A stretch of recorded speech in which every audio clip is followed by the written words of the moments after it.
they're not playing a home game to around 10, they're away. That's what I asked them, like, do they take it seriously? Like, no, we're just away. They'll have, like, they'll finish the season at home, basically. Yeah.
Talking about pass 2025, 2026.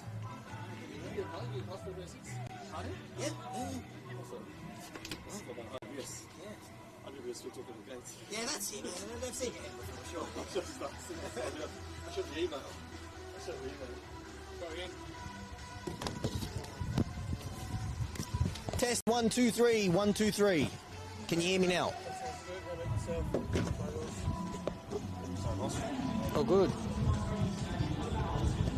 Test, test, test. I can hear myself and I can hear the stadium announcer. Yep. The background sounds like quite loud. Is there any chance we can turn that down? That's you guys. Oh, really? Okay. I can't hear anything, eh? Really? Yeah. Try this one. This is what I can hear. Oh, yeah. Yeah, pretty hot. Yeah. You're getting... I can hear myself when I speak. I can also hear, cars just turn on row 8. It's still the same. Can we just turn my surround sound off completely, or is that not possible? Well, it's just what's coming through the mic. Yeah, okay. So can I turn that off or nah? It's all coming through that. Okay, that's okay. Whatever. That's alright, I can make it work. To be fair, that guy's not going to be speaking during the game, so it should No, he doesn't. And I can hear you, which is the most important part. That's it, mate. Sounding nice and crisp. Fantastic.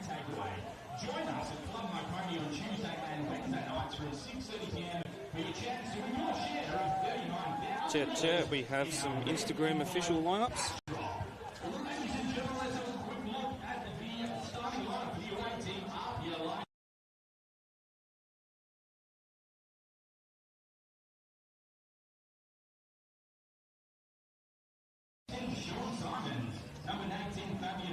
Oh, Denmead's starting. Yep. That's your super sub. Yep, he's on from the start. Conestavo on the bench. Segredo on the bench. Nathaniel Giles I've never heard of before. I'm assuming he's a kid.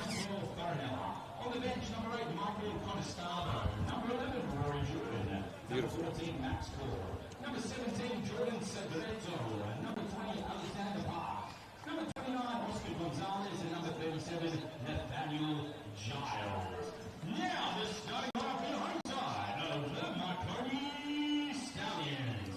They've got the loudest PA. Yeah, it is. Again, my one and only game, I remember sitting in there and then Bro, it Marconi blows your ears scored, off, and I legit. nearly died. It actually, like, proper scared me. I think Spirit's in the lead, by the way. Sorry? Number 10, your captain, Number 11, Mate Busek. Number 14, Jack Armson. Number 16, Luca Pecora. Number 23, Quinton Blair. On the benches, for this evening's clash in the Derby d'Italia. Number 3, Cameron Vindas. Number 8, Adam Bugaja. Number 12, Julian Monge. Number 15, Alexander Duracic. Number 20, Oliver Yates.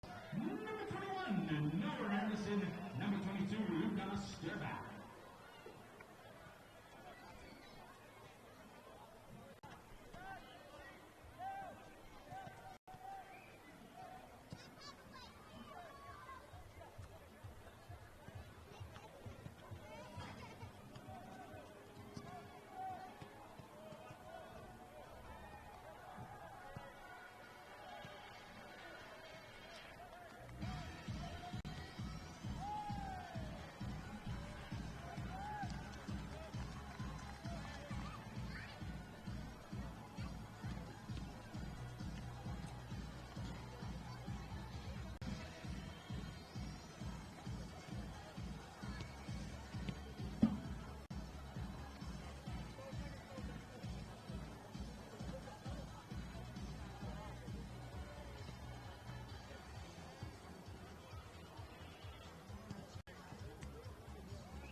against APIA Leichhardt. Ladies and gentlemen, the Marconi Stallions would not be where we are today without the support of our partners and sponsors. Their commitment is an investment in our players, our programs, and the future of our club. Please join us in thanking and acknowledging our valued partners for the support this upcoming season. Brighton's Lawyers, our principal partner of the Marconi Stallions, entering their third season now. Brighton's Lawyers are trusted experts in personal injury law, dedicated to fighting for the rights of everyday Australians and delivering the compensation their clients deserve. Hallmark Sports, as official apparel partner, Hallmark Sports are leaders in custom themed wear and sporting goods, helping clubs look professional, perform at their best, and build a strong identity both on and off the field. Stratbrook Refrigeration, a long-term major partner of our women's first grade side. Stratbrook Refrigeration, a trusted specialist in commercial refrigeration, delivering reliable, efficient cooling solutions that keep businesses running smoothly year-round. PPS Pro Patching Services, our newest major partner. Let's give it up for PPS Pro Patching Services. PPS Pro Patching Services are experts in high-quality surface repairs, providing fast, seamless patching solutions that restore concrete and asphalt to a safe, professional finish. Alerce, long-term major partner. Alerce is an Australian multidiscipline construction services company specialising in commercial fit-outs, partitions, ceilings and linings, known for delivering high-quality, client-focused projects on time and to specification. Bellissimo Bakery, our new boys youth and JDL sponsor. Bellissimo Bakery is a wholesale-focused Australian bakery born from the passion of Italian-trained pastry chefs, crafting a range of premium, sweet and savoury baked goods with traditional techniques and quality ingredients for distribution through major supermarkets across Australia and New Zealand. Ladies and gentlemen, let's give it up one more time for our great partners and sponsors of this fantastic club.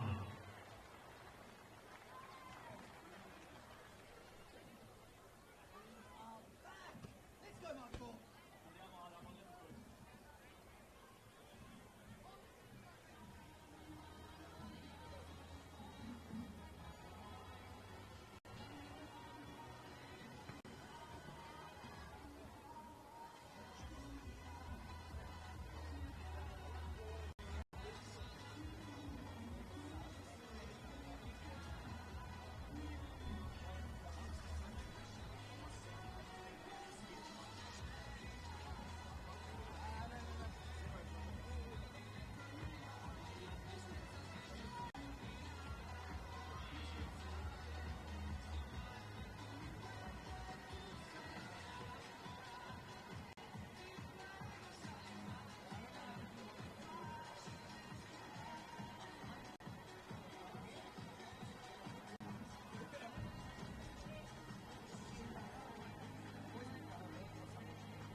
It's fitting that we kick off 2026 with the 93rd Derby d'Italia. Last season, these teams met 5 times, and when they met 3 times in the league and once in the cup, it was built as un assaggio di Serie B, a taste of Serie B. But when they met in the Australian Championship, it was the highlight, not just of that tournament, but of the Australian footballing calendar. What does 2026 have in store for these two Italo-Australian heavyweights that have dominated the New South Wales NPL in the last 3 years? My name is Adamo Denegris, and a new feature in 2026, you're going to be listening to multiple commentators. It's an all Italo-Italian commentary team.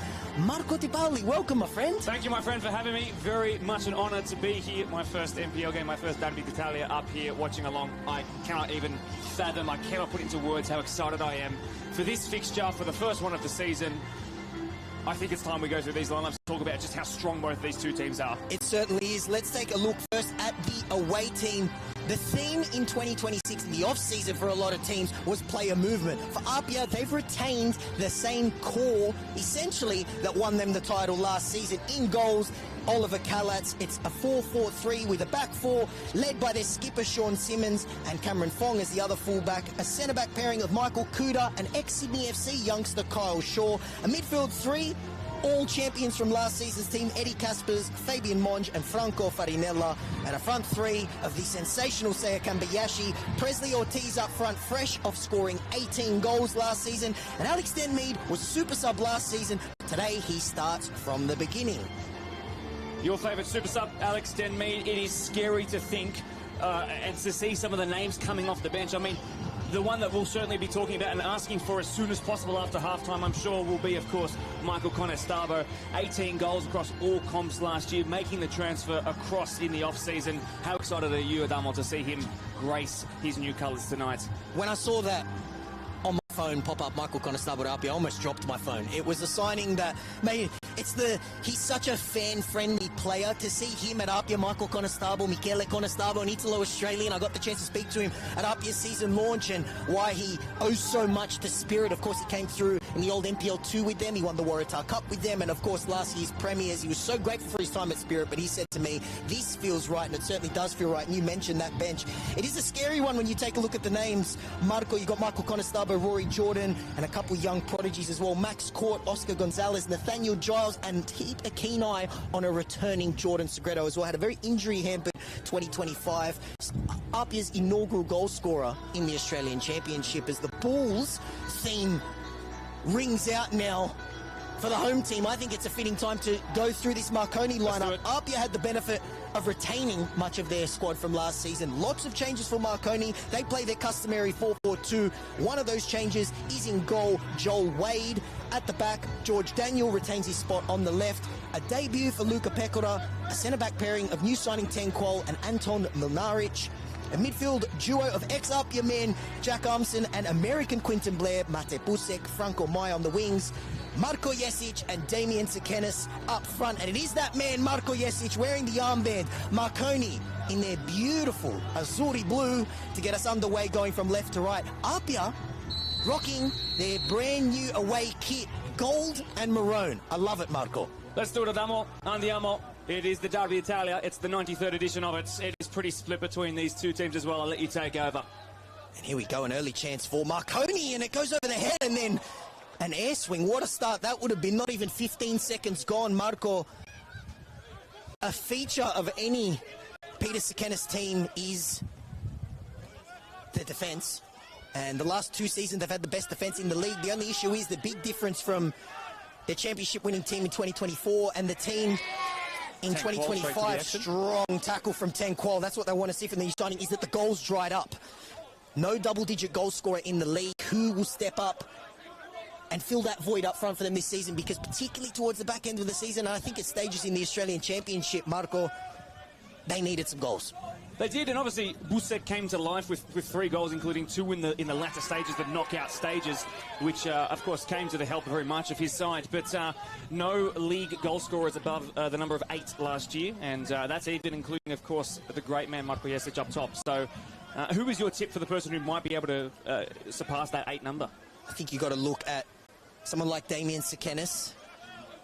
Returned to football after 4 years out. Lengthy lengthy spell out of the game, came back, started the season on fire. First 3 months of the season was in the goals. Last couple of months of the season, though, the goals dried up for him. Such a confidence player. We saw it at stages last season and in the Australian Championship as well. When he scores, he doesn't stop scoring. As they go long once again for Marko Jesic. Now, Marko Jesic he's a freak of nature. He's a roofer by day. I'm not going to say his age, but he's in his 30s. He may as well be in his mid-20s because he runs around like a 21-year-old. A junior of Marconi, 11 straight professional seasons since returning to the club after their relegation in the middle of the 10s decade. Fantastic to see that he's still strutting his stuff in these colours that he loves. Absolutely, and when you talk about two powerhouses of Australian football, a name that comes to mind, of course, is Marconi. You just have to walk into that piazza, which you can smell from here. It's a Saturday night, so the pizzas are cooking just like the football on the field here, and you just have to see some of the names that this great football club has housed at various stages. Your Mark Schwartz's, Paul Ocon's, Harry Kuehl. The first contested throw-in between these two teams. I'm sure that won't be the last one.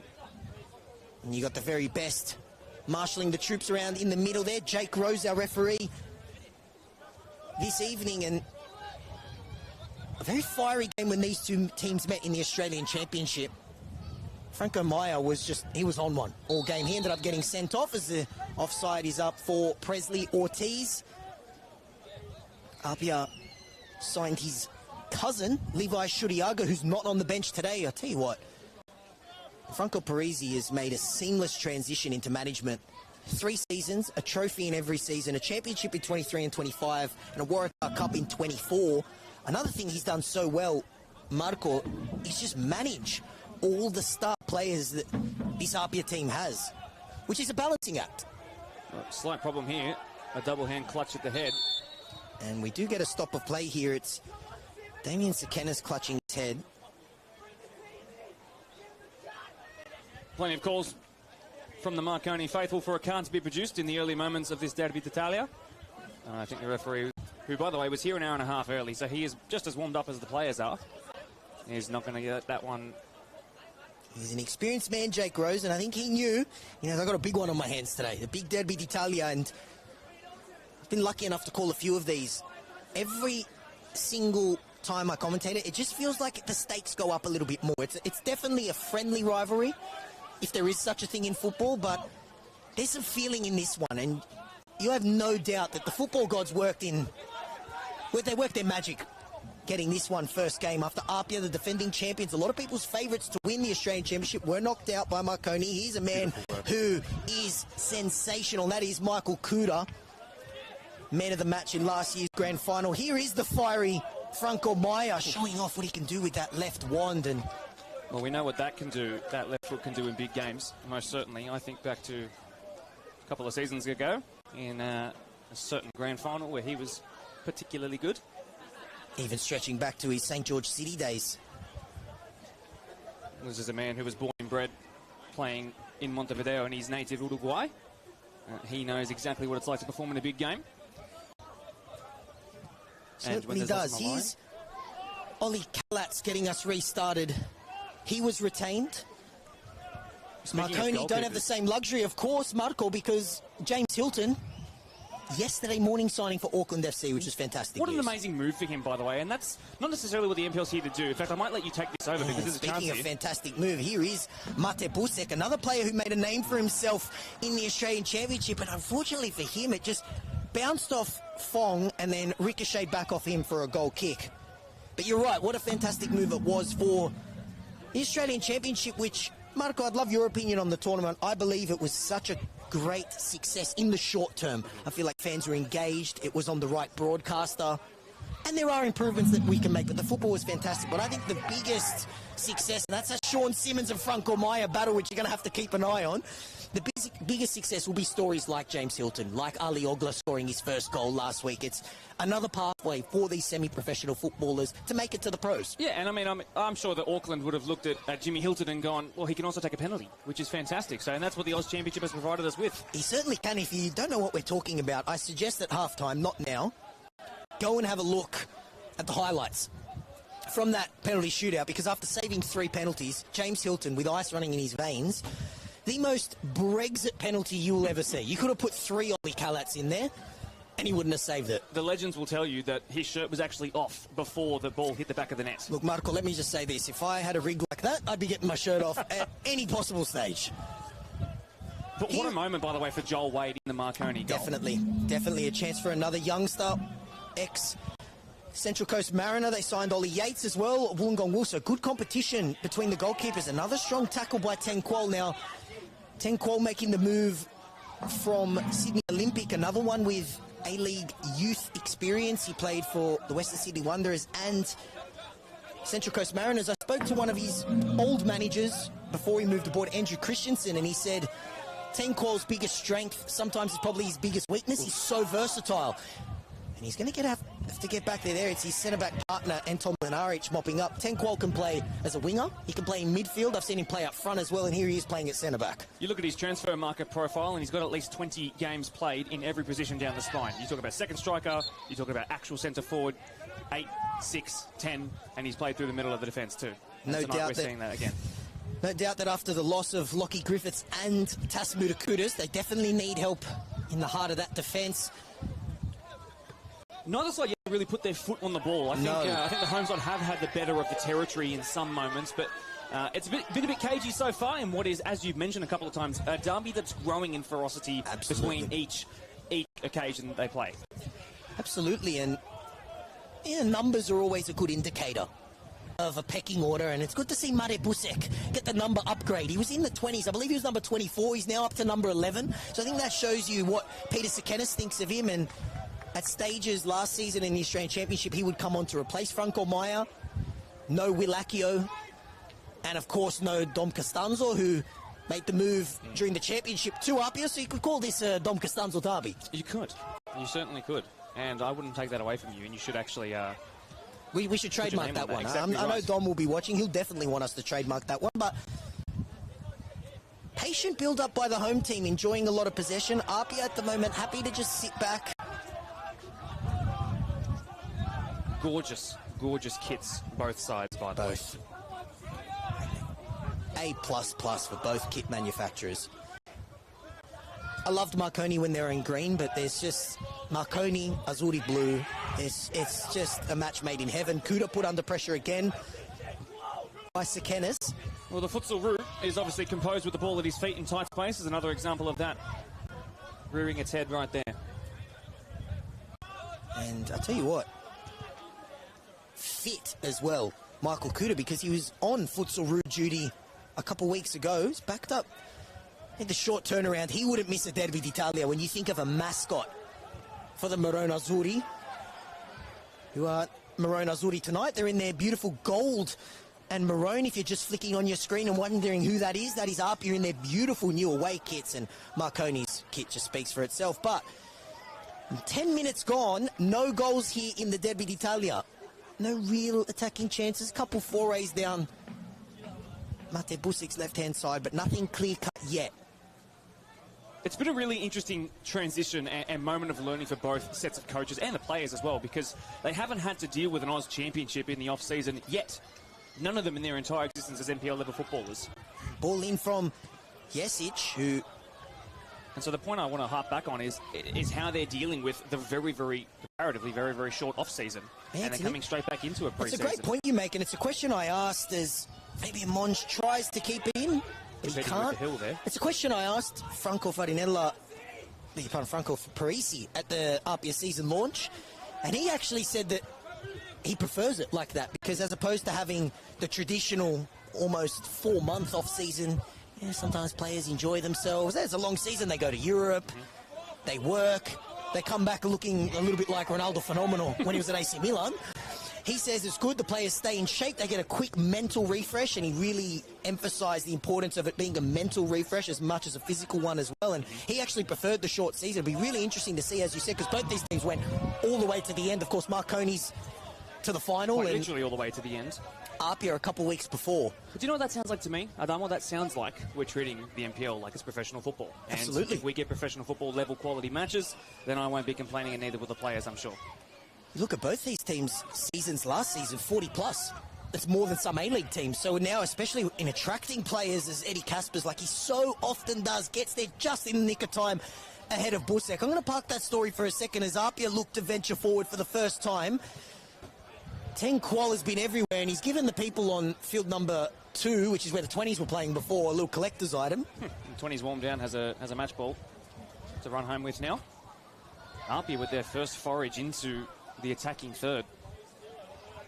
Here you go, a bit of space now for the super sub Alex Denmead. Strong tackle by Anton Lenaric, who, if you believe the NPL rumour mill, which it wasn't Fabrizio Romano, it must have been Fabrizio, heavily linked to a move to APIA, is what I was told, as there's a coming together between Kaspers and Jesic. And this game's just... it's in the slow cooker at the moment. It's just heating up at a nice pace, Marco. Yeah, the cafeteria's not been set on high. It's on low right now. Which is how you want it. Exactly right. We're just letting it brew slowly, letting it take its time. Still only a couple of minutes into this one. It's a very, very early stages of this game. And again, no real significant chances just yet. That one little Matej Busek moment down the left-hand side of the home side's attack was about the only chance that you could sort of write home about. Quarter chances, not even half chances here, maybe even 1/8. Now, I'm no mathematician, but these teams, Marco, have met 92 times in history. Can you believe it? They split the head-to-head. Beautiful touch. 37, 37, and 18. It's a lovely touch, and the cross is decent as well, but Fong gets there first, and I have a feeling that Fong, the APIA right back, and Matej Busek, who's playing out on the left for the home team, is going to be a battle. Could be where this game is won and lost. We've said that Marconi last season and the season before, when they were defending champions, the goals dried up. The defence was rock solid as always, a Peter Sakanis trademark. But the goals dried up considerably, 72 in 24 to 48. And see if they can get one here from a long throw. It's a looping throw by Jesic, header away by Fong, but out for a corner. First helicopter goes overhead of the season. Tally 1. Marko Jesic, coming off the back of a seriously good providing season in the Oz Championship, decided to ply his trade as the assist man. He's just aging like a fine wine, Marko Jesic, and it's his team now that has a corner. No chances to speak of yet. It goes over the head of everyone, and Oli Kalat saw it the whole way, and cool customer just like his old man. Great Spider Kalats. Really cool to think that Oli Kalats, because he was born when Spider was actually playing for AC Milano, is actually eligible for Italy, as well as, you know, as well as Croatia and Australia as well. I've been told the great man's in attendance. Well, be sure to say hi to him. Maybe he needs a little stint on the mic if he's brave Maybe enough. we can get a third microphone down. That'd be great content. And he's probably tall enough to sit on the ground below us and reach the microphones from up here. Is Luca Pecora on the ball now? A player I'm very excited to see is another one. A-League youth experience, was at the MacArthur Bulls and was at Sydney Olympic. I'd love to see him carve out some game time. I think he could be a real player for the future. He comes to a team, though, where when you talk about spoilt for choice at fullbacks, you've got George Daniel and Tyrone Burney, two of the very best, and two game machines as well. Speaking of Flea, their assistant coach, telling me that Tyrone and George both clocked up 45-plus games in season 2025. Strong there from Presley Ortiz, who's then muscle to the floor illegally, says Jake Rose. So that's the standard, Adamo. That's the standard of foul that needs to be hit in order for the referee to bring about his whistle, and I think that's a pretty good standard. This is going to be a very physical game, and it's going to be well contested throughout if it stays that way. APIA take the restart quickly, and they go looking for Denmead once again. A lot of traffic for both teams coming down that far touchline. Alex Denmead. You talk about APIA being spoilt for choice. How many goals off the bench last year? 7 goals off the bench last season. He had more goals than starts last season, which is absolutely incredible. Miss kick from 10 Qual. Joel Wade allowed to pick that one up, of course, but Presley's going to say, ref, what about the back pass? Well, the first save in Marconi colours for Joel Wade, just 20 years old. His competition for Between the Sticks, just 23 years old. So Marconi have a youthful battle for that, who wears the goalkeeping gloves between himself and Yates. Sport for choice with goalkeepers in New South Wales. Some great ones who definitely could be plying their trade professionally in the A-League. They go long now for Jesic. Will it sit up on this lavish Marconi grass? It will. Plays it back to Franco Meyer, who looks up and tries to float it in. It goes over the head of Shaw, not dealt with, and then across goal, and somehow it hasn't ended in. It would have been a disaster for APIA, and the first big chance of this Derby d'Italia falls to the home team. And Jack Armson, once of APIA, almost had an assist on his debut for Marconi, although I have a feeling he may have been aiming towards goal. All it needed was a little feather, and it was in. But his game really coming to life now, 17 minutes gone. Who's the happier of the two coaches at Hummel so far? Definitely you'd have to say Peter Sekenis, although after that chance. Although maybe he wouldn't be happy that it didn't go in. But one thing about Franco Parisi is he is as cool as the other side of the pillow. Nothing is ever going to faze him. But you have to say on the opening 17 and a half minutes, Marconi just looking a little bit more comfortable. Even that little mess at the back there just slightly went over the head of Shaw, who's a big boy. So it must have been a looping ball. It is a little bit of a breeze, but Marconi looking the more likely so far. But one thing we saw when these teams met 5 times last season is that the game can just... It ain't over till it's over. It ain't over till it's over. It can be flipped on its head. I think back to that game at Leichhardt Oval. It was honestly not the most inspiring opening hour, but then once Mate Busek got the opening goal, that game just came to life, and then we had probably the game of the tournament. And here's Qual once again. He's looked very comfortable next to Anton Mlinaric. That is a physical centre-back partnership, if ever I've seen one. They go long and find the head of Sekenis. Just lost the ball in the air there. Would have been half a chance. That ball competing with the hill, and it goes into touch. Marconi doing a good job just keeping APIA locked in their defensive half, and APIA just unable to get a good spell on the ball so far.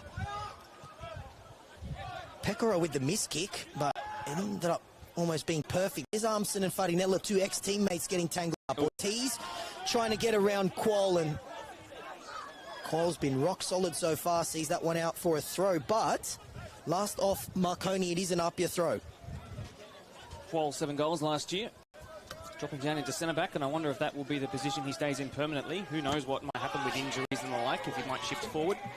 But a return to his younger days, playing at the base of this Marconi defence.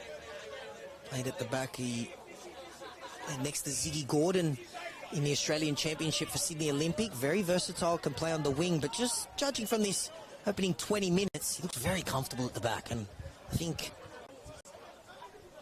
Peter Sekenis will be loving what he's seeing from his new centre-back partnership. It's such a big thing. It's a balance you don't want to disrupt. No, and at the back, it's a position you don't want to change at, and spine changes required for both of these two teams out here. Kyle Shaw making his debut tonight as well for the visitors.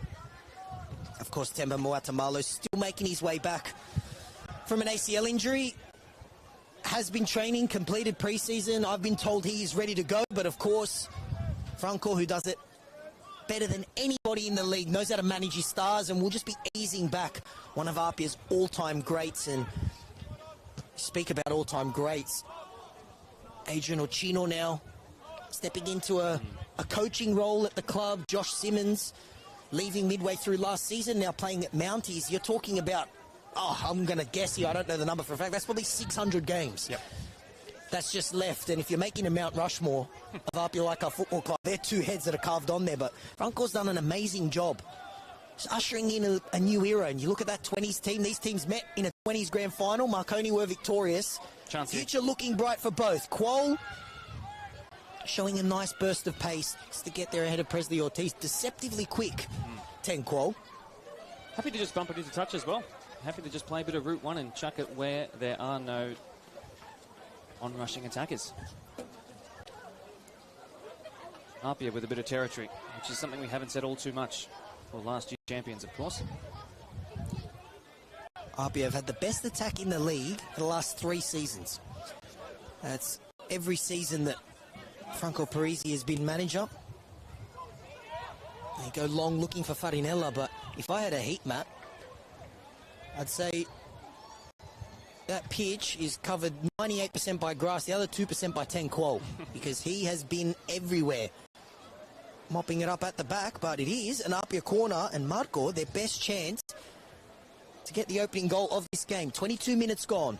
My suggestion as well would be that they're probably targeting the brand new centre-back of Marconi, which is probably why he's been so involved. They're less running at his partner Mlinaric. Let's see what APIA can do from this corner. Yet to have tested Joel Wade's goal yet. It's flashed. It was flicked on by Sean Simmons. Guess who it was cleared by? Cole again. He's been everywhere. If we had $1 for every time we've said his name, I tell you what, we could buy a few pizzas at the Piazza. Or one coffee in the city.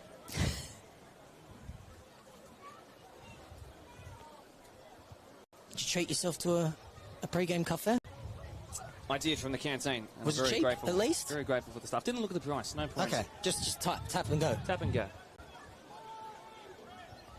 I was rushing to get those lineups, you know, my friend. Well, thankfully we did get them. We got them nice and early as well, and Bit of a culture change with the Oz Championship in the off-season. Yeah, things are a bit more official these days, perhaps.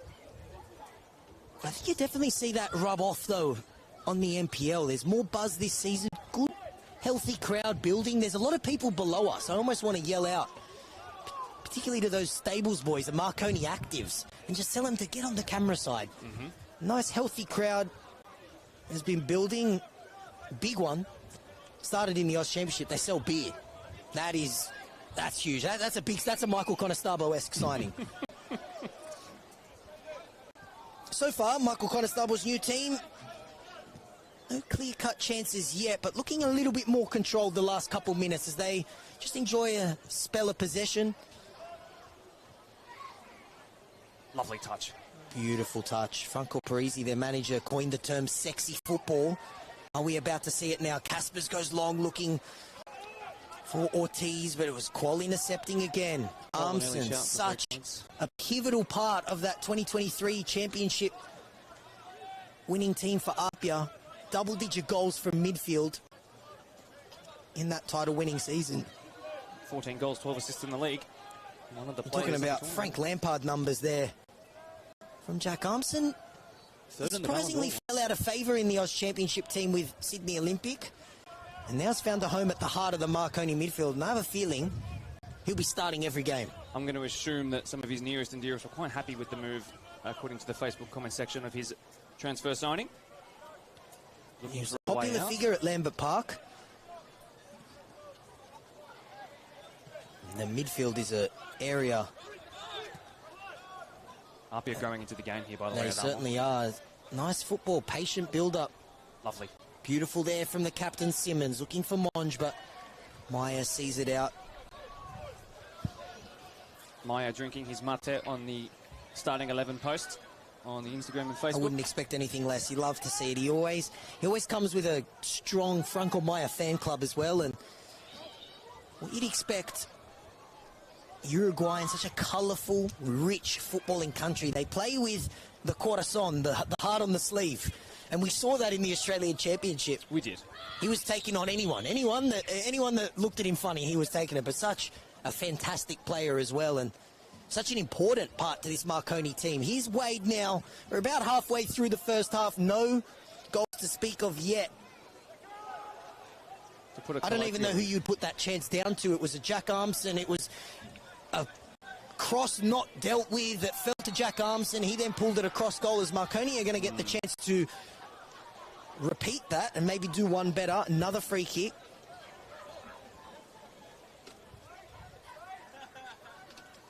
Yeah, 26 minutes into this one, 0-0, and a bit dry of chances so far, but perhaps this set piece from about 35 yards out, right in front of the technical area, might just be able to give us that first real opportunity where a goalkeeper's forced into a save. It's been a deadbeat Italia that's chance light so far. But as anyone that is familiar with this fixture would know, they can come to life in an instant. Will it happen now? Header away.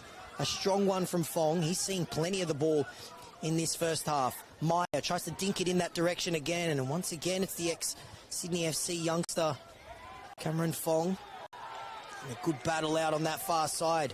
They'll do well to keep it here, Marconi, because there's gold and maroon jerseys swarming all over them. Jake Rose has taken it back for a 10-qual debut golazo. Wow. Incredible work from the centre-back, showing why he can play on the wing. Crafty work from the referee as well to duck. Marconi take the lead in the 93rd Derby d'Italia. And you have to say they deserve it. And if there's a player, Marco De Pauli, that deserves it, it's 10-qual, because he has been fantastic. Well, he's good for player of the match already. If he hasn't already got 2 hands on that, he's got 2 hands hoisting that man of the match plaque into the air. He's just said to his new gaffer, I don't want to play at centre-back anymore. Look what I can still do going forward. Adamo, that is a sumptuous strike into the back of Kalatz's net. And the team that have been better here at home, the team that we said might have the poorer team on paper, are putting it to the champions, are putting it to their bitter rivals, and they have put themselves 1 goal to the good. And what a strike it was. We said pre-game that Marconi needed goals from somewhere. We maybe didn't think that the first one would come from a centre-back, although What's a debut? When you talk about 10-qual, he's not really a centre-back, is he? Because he's played so much on the wing, he's played up front, he's got an eye for goal, and he showed it there. I said it once, I'm going to say it again. Shout out to Jake Rose. I hope we picked that up. He ducked. And if I'm 10-qual and that had hit him, it would have been a riot. So, crafty work from the referee, fantastic work from 10-qual, and let's see how APIA respond. They're no strangers to falling behind, particularly in this fixture. And these teams, very familiar with themselves. There are some new faces, but 10-qual, who actually scored here last season with Sydney Olympic, now in a different shade of blue, gets his first goal. What a debut. Great pickup. And I'm hearing through my inside sources that the referee's been given the secondary assist for that goal, for getting out of the way. So that's fantastic.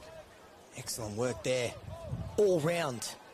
And Ollie Kalatz was at full stretch. Perhaps saw it a little bit late through a sea of bodies, but from my angle, it didn't look like he could do much. What a debut strike. What a debut. And 29 minutes gone now. Of course, we're nowhere near that time yet, but when and if APIA do decide to turn to their bench, they have some firepower on it. Big one, of course, is new signing Michael Conestabro, Jordan Segredo, and a couple of young prodigies, Oscar Gonzalez and Max Corp. But at the moment, it's all the home team. Simmons. Brilliant by him. Diagonal run here from Il the left back. Capitano there, Sean Simmons. Another one, he's cut from the same cloth as Marko Jesic. He's ageless.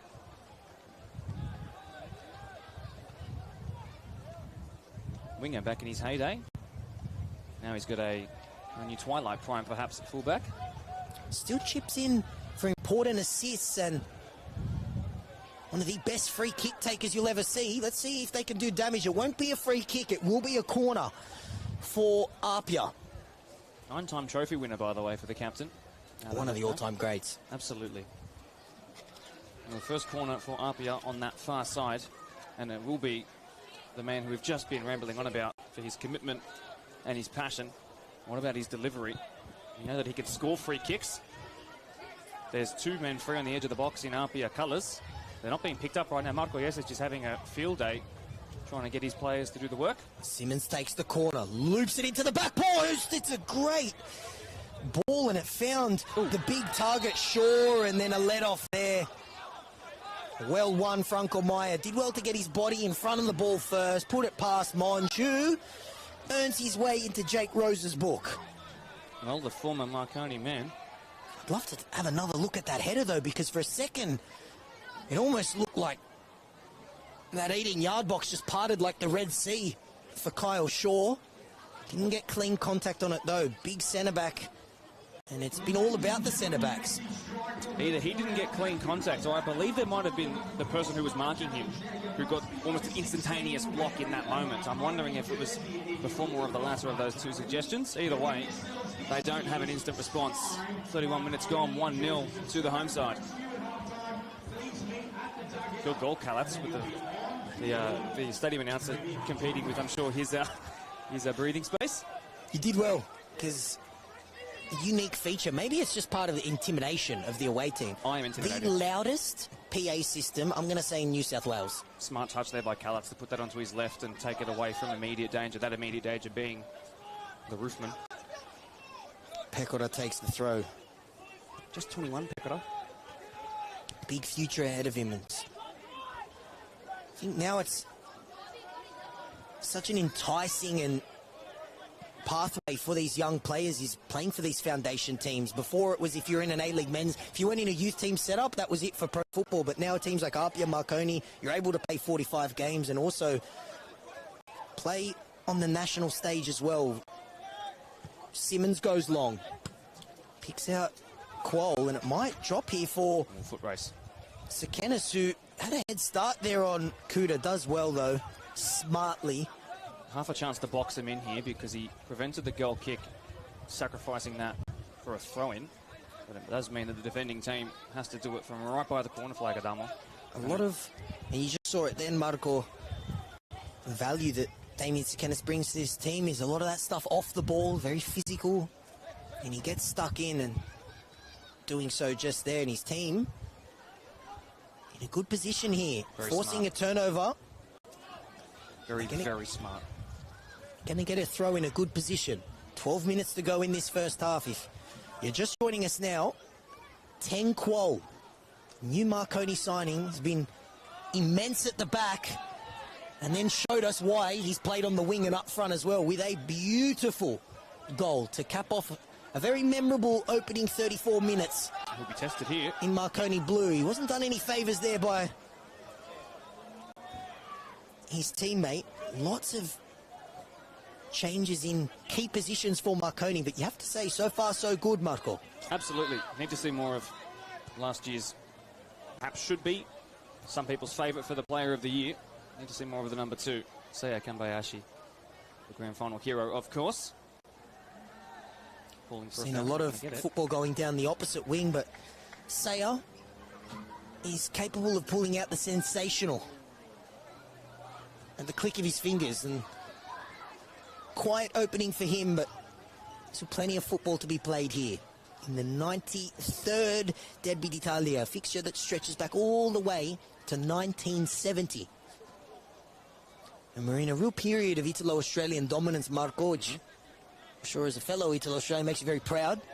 Very proud. Last 3 championships, all won by either of these teams. Although my Maltese passport on my mother's side won't be happy with the current state of Maltese Australian football, but hey. So we see Parramatta back where they belong as well. Another foot race here, but it'll be won by the ever-brilliant Tan Quoll. Gee, he's been good tonight. He certainly has, and Marco and I don't pick the man of the match, but I tell you what, he'd be well out in front of the moment as there's a player down for Marconi, and Sekenis again, I do believe. It is Sekenis, who's been in the trenches in this first half, putting his body on the line like he always does. Well, his coach and his best mates probably said, I need you to do the hard grafting for me today. And he's done that so far. He's pushed his body around. By the way, temperature drop here has been really well received by all, I'm sure. Definitely me. It's a beautiful night for football. Back in play we will be eventually. Back in play after that offside call some 90 seconds ago. Joe Wade takes a little tumble there. He hasn't had too much to do in goals, the ex-Central Coast Mariner. Apart from maybe a couple nervy moments, ball flashing past him off a corner. Hasn't been forced to make big clear-cut save yet. No, he hasn't. And I'm going to get worried every time I see a keeper slip over now after poor Ollie Sale in the A-League. And it falls now for, yes, it's strong tackle by Simmons. It's with Sekenis, who drags his shot wide. I thought there was a foul there on Marco It was a Jesic. strong tackle. The two icons of the clubs locking horns there, Simmons and Jesic. From my angle, that looked... There was a fair amount of ball in there. May have been a bit of Marco's leg, although there's no complaints from the Marconi captain. Decent attempt on goal, though, from Sekenis, and another warning shot fired here. APIA just look a little bit unsettled in this opening 36 minutes, and this man has just been pulling the strings. Dinks one over the top. Yeah, the centre-back looking for his number 9, but it is the centre-back's number 9-esque finish that is the difference so far. Pekora to take the throw. Time and space here for Maya. Don't want to allow that because he'll do one of Maya these. has all the time in the world, and Eddie Kaspers, like he so often does, finds a way to get there and throws his body in the way of the cross. It falls back now to Maya. It was a trademark hustle that was shutting down the trademark number 7 of Marconi, whipping in that ball on his delightful left peg. Bit of a press here by APIA. Oh, it worked. And I think it came... I think it may have taken a touch there. Indeed it did, but they're very fortunate that it hasn't gone against them. And here Marconi take the throw quickly. Nice turn. Nice tackle too there from Kaspers, getting tangled up there with Jack Armson. 2 former teammates. Getting tangled up, and Jake Rose was right on top of the action. He lets it play on. When Jack Armson gets his next significant moment on goal, the question will be, will he take it against the team where he was, at least until today, quite popular? Marconi looking for a rare venture out of their own half, but it's been a feature of this first half is Marconi winning the ball, keeping them pegged in their own half. Mlinaric grabbing a hold of Presley Ortiz's jersey and getting a yellow card as well. That's one to keep an eye on. That's one apiece now. One midfielder. Marconi's defensive leader going to have to navigate the next 50 minutes or so on a yellow card. Not an easy task when you consider... Ooh. Oh, Kuda saw weight off his line slightly. Why not? So 1 yellow for Fabian Monge. 1 yellow for Mlinaric.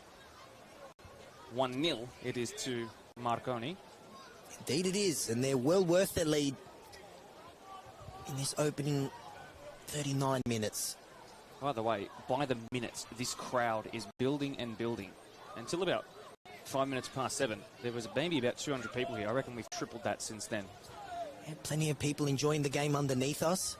It is a gorgeous ground for watching football. That was a gorgeous turn too, and a great ball. And let's sit up here for Denmead, who's now swapped wings with Saya Kambayashi, maybe looking to get the Japanese superstar involved in the game more. Player down, it's Sekenis once again. Denmead's really frustrated that he couldn't take the throw in quickly, but Sekenis, the number 9, is in a world of hurt at the moment, and this could be an early sub that's forced. It's not looking good for Damien Sekenis. A few times now he's stayed down. Very physical player, puts his body on the line. Let's hope that he's okay. An important part of this Marconi team had a shot dragged agonisingly wide about 5 minutes ago, and all the attacking chances so far to speak of have fallen to the team in Azuri Blue. Bulgaria, the most likely off the bench, the man on loan from Perth, perhaps? What's your take? Very exciting to see him back in the NPL. Was fantastic. The Western Sydney Wanderers a couple seasons ago. To Perth Glory, good experience for him. He's actually been loaned back, so you would assume with the plan to give him some game time and then maybe bring him back in that professional setup, but player with endless amounts of potential. Only 20 years old as well. At this stage, though, it looks like he might have to wait to make his debut because Sekenis is doing that silly football ritual where they have to walk off and then walk back on again. So Marconi momentarily down to 10. Play resumes. APIA take the throw. He'll be back on now. He has to wait a little bit longer. Misplaced pass, but well won there by Monge. Cleanly, which it had to be because he's on a yellow card. Nice 1-2 with Denmead. He's then hacked down by Pekora, and then Busek gets back there, but his clearance falls to Shaw, who did a great job bringing that one down because that almost brought rain down with it. It was that high. Simmons looking for Monge. Nice turn from Monge. And Pekora once again. He's getting stuck in this first half. Another player on debut, keen to impress and doing so fast. Kenneth does really well to get there ahead of Shaw, but good recovery from another debutant in this game who Good hustle. maybe just pondered on that ball half a second too long, invited Sekenis into it, but the result is a goal kick. I think that's Eddie Kaspers is just saying to his fellow APIA teammates, that should not be happening at the back. There needs to be more options next time for the centre-back defending with the ball inside of his own 6-yard box. APIA lucky to escape, going behind by 2 on the cusp of half-time here. I wouldn't be surprised if it continues this way. In the second half, Frankel turns to his bench early. And we mentioned the firepower that he has on it. Gee, some distance behind that goal kick. Well won by Tenqual, though. Back to where it came from. Tenqual's been everywhere in this first half. If you're just joining us now, 3 minutes to go. Marconi deserved leaders. A debut goal from the centre-back, but it was anything but a centre-back's goal. It was a debut golazzo and a half. That was really good by Quinton Blair to flick that on, but then lost by Tsakenis, I do believe. Kalat's under pressure here, clears away. Lovely shielding, sliding in challenge. For Ortiz, hasn't seen much of the ball so far. Presley Ortiz finished on 18 goals. That's equals second last season in the Golden Boot race behind Alek Urushevsky, who other goal scorers in this competition will be happy is now applying his trade in League One. So it means we're going to see a different Golden Boot winner for the first time in 4 seasons. Urushevsky in the second division. I'd hate to be paying his goal bonus, let me put it that way. Yeah, it feels illegal to me. What a signing. What a man. What a league that's shaping up to be as well. There's excitement all across the pyramid. The Spartans beating Hills United 4-1 last night. They've started the season well. Very excited to see what UNSW look like tomorrow afternoon in action against Sydney United. Looking to bounce back themselves from a very disappointing Australian Championship campaign. Let's hope they get back to their best and their fans get back on board as well, because a good Sydney United is always good for Australian football. APIA looking to steal one before half-time. Simmons does brilliantly to slide in there and nab it off Pekora. This is a good build-up here. Captain almost did it himself, but that touch was a little bit heavy, and clearance bounces over the head of Kuda. Marconi looking comfortable at home. Their next home game, though, Marco, isn't going to be until round 10. This facility is going to be used for the Women's Asian Cup taking place next month. So if they can navigate the opening 2.5 months of the season, they have a great run at the end of home games. And they've made a great start to this one. Can it get even better? They go long looking for Jesic, but it's slightly overhit. Bit of urgency there from Kalatz. They want something before half-time. Had a few stoppages in this game. I can imagine we're going to get at least 2 minutes. So far, Tenqual's goal is the difference. I have a feeling that one's going to get clipped up and distributed all across the Football New South Wales socials. My estimation was correct. 2 minutes. 2 minutes is all we have at a time, but 1 goal is all that the Premiers required to beat the side that now host and boast their former coach. Sutherland Sharks going down 1-0 on the road to NWS Spirit. And isn't that a talking point? Wow. Massive result already. That game was our match of the round. Also got the 2 commentator treatment, which we love, and great to see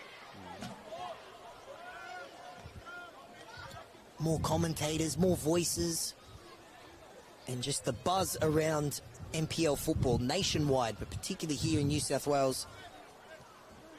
It really is good to see. And these fans that, as you said, it's just been feeling more and more as the game's gone on.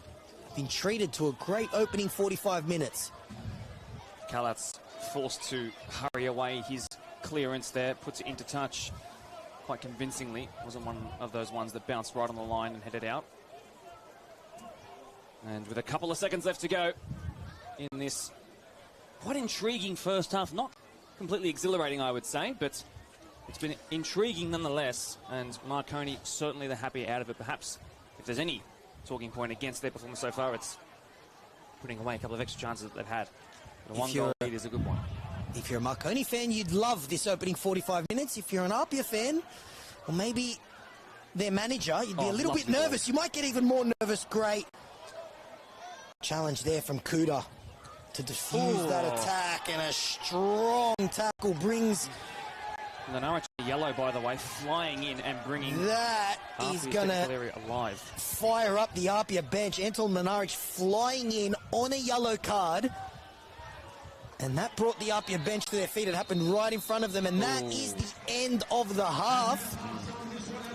A fiery end to a half that, for a large part, was dominated by this new look Marconi team. Yep, assistant referee is being spoken to. Centre referee is spoken to. Ten Qual, the man on debut. A little bit of push and shove straight away. It's all kicking off here. Yeah. This could be a bit fiery. Adamo, why don't you switch into your UFC commentary mode? This is APIA not happy with the previous decision there. Ten Qual and Sean Simmons getting very animated. And thankfully cooler heads look like they've prevailed, but a feisty end to this Derby d'Italia. That's Derby football for you guys. The 93rd Derby d'Italia. We are halfway through it. Ten Qual, his screamer is the difference. Big 45 minutes coming up. We'll see you on the other side of this halftime break. Don't go too far away, ladies and gentlemen. We'll give you a bit of a preview of the second half and talk about that first half in a bit more detail before the kickoff, of course.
welcome back. Hope if you guys got a coffee, it was an espresso, and if you need to go to the bathroom, it was a number one, because quick break, quick turnaround. We are going to come back a little bit early because there's so much to talk about. Marco De Paoli joining me and all Italo-Australian commentary team for the 93rd Derby d'Italia. Feels fitting. Marco, no surprises, first team out there straight away is APIA, keen to make amends from the first 45 minutes where they looked out of sorts. Yeah, not at their best, and it's their best, of course, is someone who can compete at the top of the Australian Championship, somebody who can win premierships, championships, as we know, literally the reigning champions. Interestingly, Adama, we saw Franco Parisi in the centre of the pitch with about 5 minutes left to go of half-time, talking to his subs as if they were all about to step onto the pitch at the turn of 45 to 46, which is absolutely crazy. I've never seen a head coach come out of the blocks, out of the change room, perhaps after the hairdryer treatment, and speaking to his subs in that manner. I've actually never seen that at any level of the game. Yeah, that's unique to me, so I wonder what was being said, but we know he is a unique guy. What did you make of that? It was fascinating. I agree. I'm of the opinion that the subs warming out on the field, I never understand it, because I'm always of the opinion they're the ones that are going to be influencing this game. Don't you want them in the sheds? But you're right. I've never seen something like that. It was intense. It was passionate, and you could sense the urgency. And then Adrian Uccino was marshalling. He was organising the halftime routine, and as you said, it looked like a chat where he was saying to them, be ready to come on and change this game, because Marconi were the better team for the entirety of that opening 45 minutes. And if you were worried that this game was going to be too friendly because it's a friendly rivalry, it almost spilt over after Jake Rose's halftime whistle. Ten Qual was the only Marconi man left on the pitch. Those Stallions skipped straight into the sheds, except for Tang, and he was making sure that his voice was being heard as the APIA boys pleaded for their case for Mlinaric, of course, to be sent off via a second booking. Anyway, back Big underway. 45 minutes coming up in this Derby d'Italia. Of course, titles are never won in February or in round one, but bragging rights on the line and the chance to claim the all-time wins in this derby. They've met 92 times before today. 37 wins for APIA, 37 wins for Marconi, and 18 draws. Fairy tale record. Incredible. The football gods. It's just, they work in mysterious ways, but APIA needs something. Marco De Paoli in this second half. They don't need Marco De Paoli. I promise you they don't need me. And they certainly don't need me either, that's for sure. But when they do need players, they've got them on the bench. We were mentioning that passionate war cry, we'll call it, from Franco Parisi, who's usually a very stoic character. That's got to be the most animated I think I've ever seen him. He senses the urgency. He knows his team needs to lift. And the more time goes on, if we stay at 1-0, Marco, when do you think we start entering Michael Conestabile debut territory? I think the 55th minute is probably most likely the earliest we'll see. And I want to see him immediately. I want to see him start, of course, but I think they'll try and give him at least half an hour plus. And why not? He is so good. Lovely football there, and a chance for Jesic. Had some space for the shot, but it was never going to test Oliver Kalitz's goals. One thing that was very surprising from an APIA standpoint, but very impressive from Marconi's point of view, is their ability to shut down both wingers, Alex Denmead and Seiya Kambayashi, who you said in the first half was a lot of people's MVP in 2025. Hard to argue with that. They've done a good job containing him, and George Daniel and another debutant, Luca Pecora. We haven't really had the chance to see APIA unleash a strike on goal for the opening 48 minutes of this game. So the issue has been the final ball before the strike. And at what point do you bring on somebody who is known exactly for his final ball, plus the ability to strike? Oh, that was a lovely turn there from Seiya Kambayashi, and he's hopped out of that one a little bit gingerly. And Marconi, in the meantime, looked to counter. Great tackle from Michael Kuda. And a little bit afters there, Franco Maya. It was surprising when it was all kicking off to not see Marconi's number 7 in the middle of it, but no doubt he won't shy away from it. If anything happens responsibly, of course, in this second half. Well, Well intercepted there from Lenaric. He does really well to pick out. Yesic, you had a free man on the right. He goes to Sekenis instead. Damien Sekenis, great save. Oliver Kalatz nearly with some magic, and his first goal of the season, the Marconi number 9. Franco Maya was steaming down that right-hand side, and the second the ball was played to Damien Sekenis, his head went up in the air. Yeah, I think Sekenis actually also suffered from the on the bobble right in the D of the 18-yard box. I saw it just before he struck it. Now, you can either turn into Masaluongo 2015, or you can turn into somebody who puts it out for a throw-in. He got somewhere in between that and forced a good save out of Kalatz, and now we'll get an in-swing corner that'll be pushed further towards the halfway line by the wind. Have to give credit there to Marconi's number 9. Didn't look like the right ball, but he almost made it the right ball. They might get a chance here. Kalatz tested once again. Not dealt with, and then it's bundled in.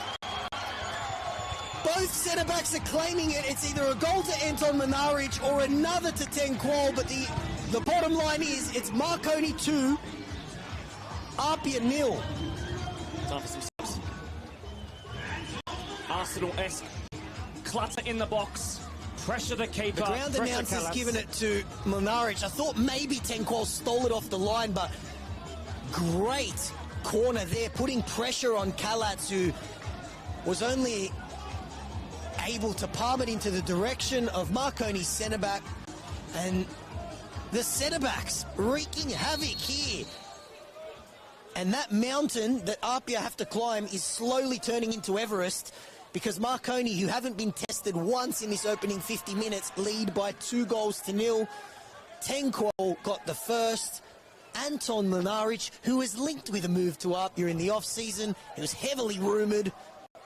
That celebration tells me he's pretty happy. We've got Gabriel and Saliba, who are doing so well for the home side here. A goal to either centre-back, either side of the half-time break. They definitely are looking impenetrable like the Arsenal centre-backs at the moment, and that is the Marconi DNA. It's the old cliche, and I'm going to have to whip it out, Marco Di Paoli, but attack wins you games, defence wins you championships, and no one knows that more so than Peter Sekenis, but it helps when your defence scores the goals as well. Defence wins you derby d'Italias, at least in the 93rd edition of this wonderful, wonderful footballing rivalry. Now you can really sense the urgency with APIA, who have been out of sorts. Eddie Kasper's dragged off the ball there by Yesic. He's been as ever-present as always.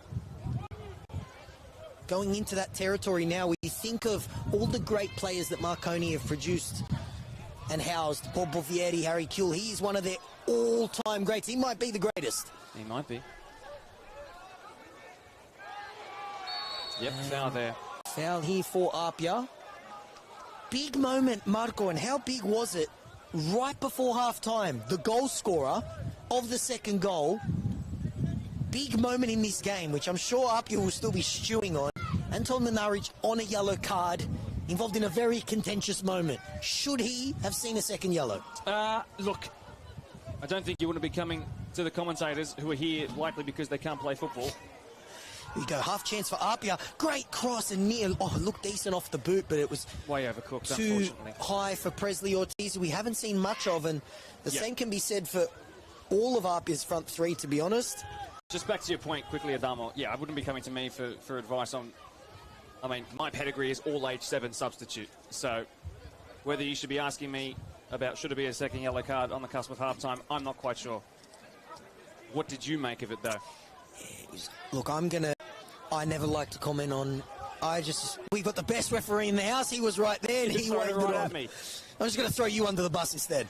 Well, Tenqual just threw himself underneath Presley Ortiz, and he concedes a corner, but his umpteenth perfectly timed tackle on debut. He's already cramping up. He's been sensational. I'll tell you what, he's earned himself a Gatorade, an ice bath, and maybe some pickle juice as well, because he has been immense, and it's Sean Simmons and this APIA team just looking a little bit dejected at the moment.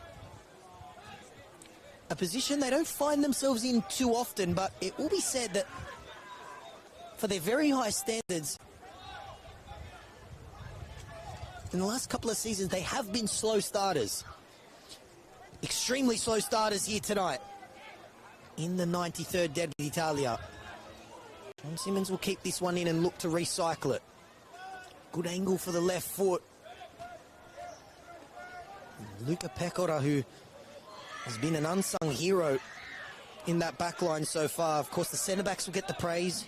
George Daniel, as reliable as ever, but on debut, so far doing a great job containing Seiya Kambayashi. Well, Sydney Olympic have essentially won the Derby d'Italia, at least for Marconi.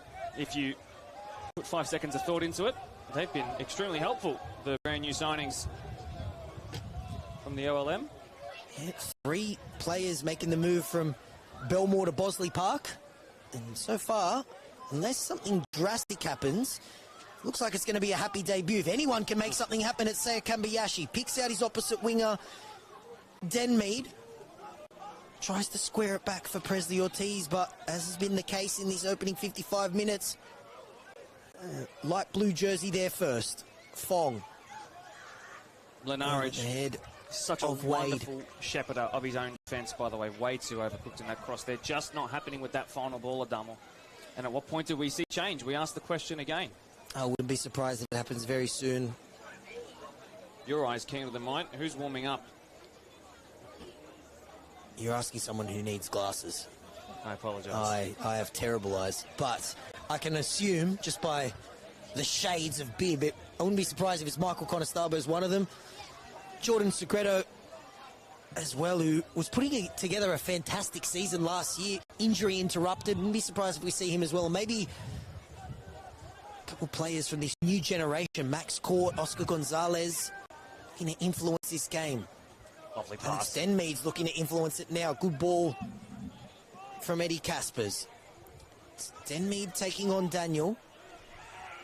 And delicate little cross. It just needed a APIA jersey on the end of it. And it's that final pass at the moment, Marco. It's just not crisp. It's not coming off for the defending champions. It was a little bit better there. Denmead showing a bit of inspiration in his right boot there.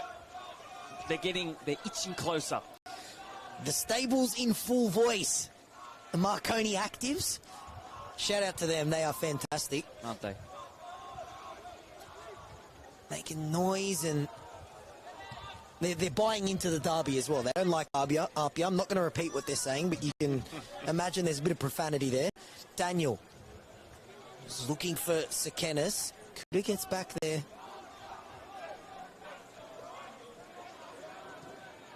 Now they go long, looking for Ortiz. Great touch. Beautiful touch as well to control it and keep off Mlinaric so far. But Anton Mlinaric is all over him like a cheap suit. Men possessed so far. Mlinaric in this second half, he's been everywhere. He's doing the 10 Kenneth does really well. Nice break here for Marconi. Just looking for extra Azzurri jerseys. And they get it in the shape of Mate Pusek, who scored in the Derby d'Italia in the Oz Championship, not this time. Well won by Fong, and he does brilliantly to win a relieving free kick. Clearest foul of the evening, most certainly. But good work on the counter by the home side, who can just sit back, conserve a bit of energy, and see this game out, as they are so good at doing. Even though we are just 12 or so minutes into this second stanza. So impressed by Marconi. Sekenis' side have been better from the word go in both halves. Absolutely, it's been a professional performance. Here we go, rare bit of space down this left-hand side.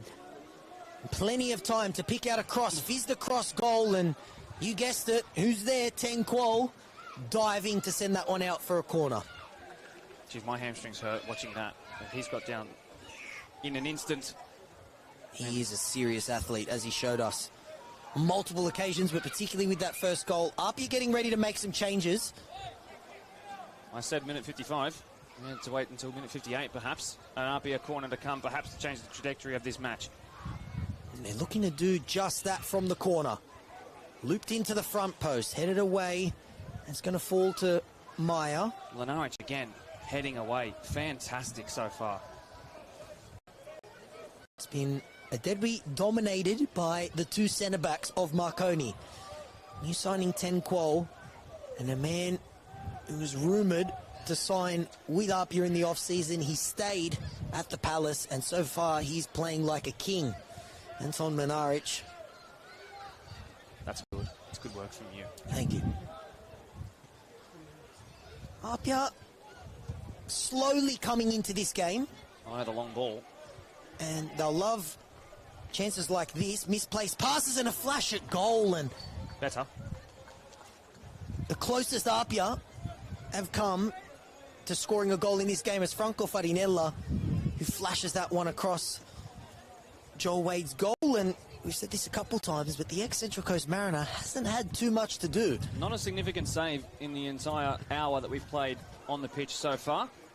By the way, I think Eddie Caspers, the 22-year-old in the 22 jersey at the base of that APIA midfield, has probably been my favourite player in an away jersey so far today. He's been fantastic in a losing side. And on we go finally with the APIA boys on the bench, still having to wait to have their turn. Excuse the French you just heard. There's been plenty of French, as you'd expect in a derby. Marconi getting ready to make a double change, it looks like, as well. You're going to have to wait for this attack as that pass is over here. As we approach the hour mark, all Marconi so far, 30 minutes for APIA to change it. They're going to look to their bench where they've got plenty of firepower way back into this game and just look to put some pressure on Joel Wade in that Marconi goal. I think his nerviest moment came when he took a goal kick and he almost tripped. That was well done by Denmead, by the way, about 10 seconds ago, who lost the ball in the light and then somehow found it again while shielding it with his right hand and then touching it down with his right foot.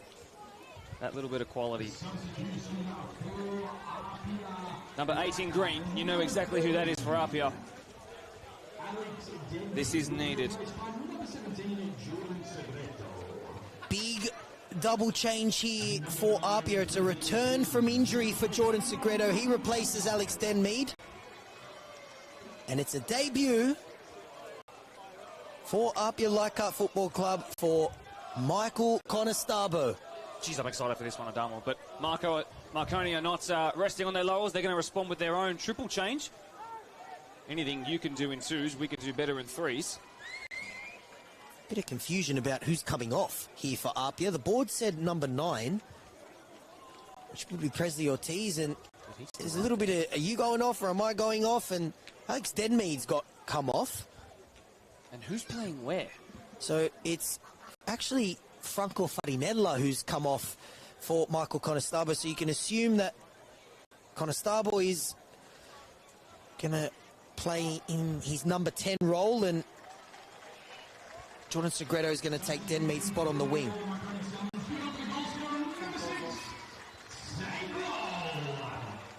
Well, Qual, who might just lose his player of the match status simply because he's getting replaced with still a third of the game to go, is going to go off. So minutes managed, perhaps.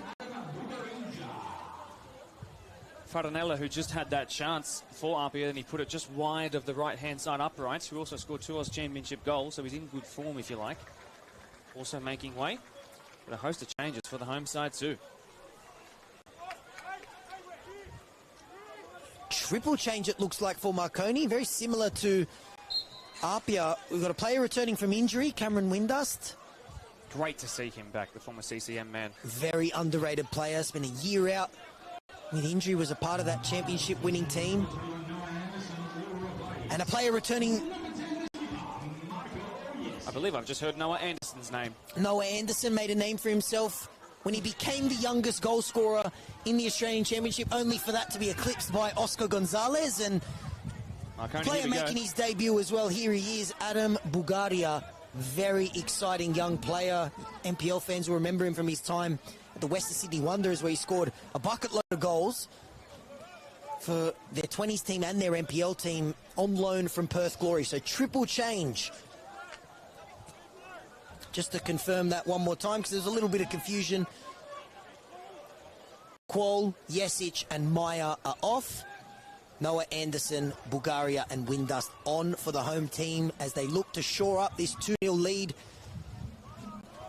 Captain Marconi off, perhaps preferred now to just have some slightly harder runners in the press and in defence, perhaps. And you mentioned it, maybe just a case of minutes management for Tanquol on debut. Oof. And a very handy replacement as that miss kick there falls to the man who replaced him, but it goes out for a throw. Cameron Windust. Damon, there's not really any stats to back this up. This isn't really a tangible opinion, but it feels like the visitors are growing into this game, and perhaps these notoriously slow starters are finally getting the kick that they required. It certainly does. They're definitely looking more composed and more comfortable and just building into this game slowly. The only issue is time is beginning to run out. 28 minutes to go as Galatz is forced to just send that one out on the touchline. And this game, though, is tailor-made for a moment by one of those APIA substitutes. Michael Conestabile on debut. Jordan Segredo was putting together a great first half of the season. Had a horrific ankle injury. Came back, scored APIA's first goal in the Australian Championship, and then suffered a fracture in his foot. Great to see him back. APIA playing their way out of danger here and doing so fantastically well. Too well to evade the press there. Here is Segredo. Love this guy. Pokes it forward for Michael Conestabile. Yeah, that transfer from Spirit to APIA, that just... Yeah, it's going to take me a while. That was as close to we get to a Fabrizio. I know he doesn't do NPL, but if he did do a signing, it would have been that one. 15 goals last season in the NPL. Nice turn there from Simmons. Drew a couple olays from the crowd. All looking for Kambayashi, and you can just feel it. The intensity's picked up here. It's desperation time for APIA. Of course, no Jack Stewart. No. In the 11 today. Congratulations to him and his wife. They recently got married. He's such an important part to this team, though, and I think you felt his absence a little bit today, but definitely Marco, players on that field capable of rescuing something. Most certainly. I mean, we shouldn't be looking at... by the way, also, my congratulations I'll pass on to Jack Stewart and his partner. That's fantastic news. Really, really happy stuff around the off-season. A short off-season for these guys. Credit as well to Anton Mlinaric for inheriting the captain's armband, by the way. Just 23 years old. Taking it off Captain Marconi himself, top caps player of all time. Giving it to a man who opted to stay at the club for one reason or another. We don't know. We will never know. But he's got the captain's armband, so that's a sign of things to come for Mlinaric at this club, perhaps. Definitely, it looks like he's stepping up as more of a leader than he already is. All you have to do is just see them warm up to know that he's one of the key figures in this team. But no Brandon Vella, Mr. Marconi, another player with over 250 appearances. He left, so lots of experience. James Bayless, Lockie Griffiths, Tasmuda Kudus, James Hilton went the opposite direction. So retaining a player like Anton is so important, and even getting someone like Cameron Windust back from injury could be key. Shaw goes long, but just not on the same wavelength. Yeah, not the first time. Teammates. Sorry to interrupt you there. Not the first time a ball into the box by APIA has been overcooked, especially from the right-hand side delivered in. Also, by the way, while we're talking about Mr. Vella himself, congratulations to him and his fellow high-performing athlete partner in Emily Cos for welcoming a young boy into the world. Hey! You guys are tuning in. Congratulations to you both. Fantastic news. Yeah, really lovely. Tell you what else is big news. St. George FC, who former Marconi man Jake True signed with, 3-0 over Wollongong Wolves. So, statement made by them. Made some really smart, under-the-radar signings. One signing that wasn't under the radar was Terry Antonis. Of course. Former Socceroo.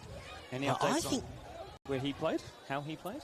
No, I just checked the score, but I had a sneaky suspicion, just like they did last season, that they would be pushing for the top 6, and I have a really good feeling about the team from Barton Park, another great Australian football club. When you talk of the forefathers of Australian football, you think of the old St. George Budapest. Great to see them making a good start to the season. Looks like, unless Marco Di Paoli, we see something really crazy, because Marconi are cruising. It looks like Marconi are going to make a good start to the season as well. Well, plenty of time for that to change. Of course, plenty of storylines in New South Wales. I don't know if you call it a grudge match, but It's an encounter where you run into your ex. Spirit playing the Sutherland Sharks. Spirit picking up a 1-0 win. Huge result. Huge result for them. And not just in the context of both of their respective seasons, but for the politics and the talking points behind what that fixture in the match of the round means. Absolutely. By the way, Terry Antonis did start in that match for St George. No idea whether he played out the full game. I wouldn't imagine he did. Probably got the 10 qual treatment, but good to see him starting. Great addition to this competition as Noah Anderson looks to burst forward. Ooh. Here we go. Might be on here. No, Manaric does incredibly well because he manages to slide and play that off Presley Ortiz's leg and out for a goal kick. Geez, he's quite smart in the way he's defensively dealt with that. Really, really good to see. And then, unfortunately, though, for both, the physios and trainers are being called, and then we've got the goalkeeper down. How is the goalkeeper suffering cramp? I don't care if it's round one. That's a bit of sacrilege there. You don't see that all too often. Swipe that off your bingo card. More subs afoot here. Apologies for the wind, by the way. That's whipping up at our microphones right now.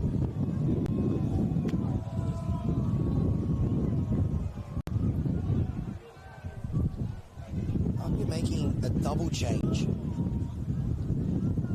Again, this is really desperation time for Franco Parisi's team. I saw number 26, but unfortunately I can't see a 26. Rory Jordan. There we go. Coming on, and I have a feeling Oscar Gonzalez may have been brought on as well. So Presley Ortiz, who suffered an injury in the Derby d'Italia in the championship. That's really unfortunate.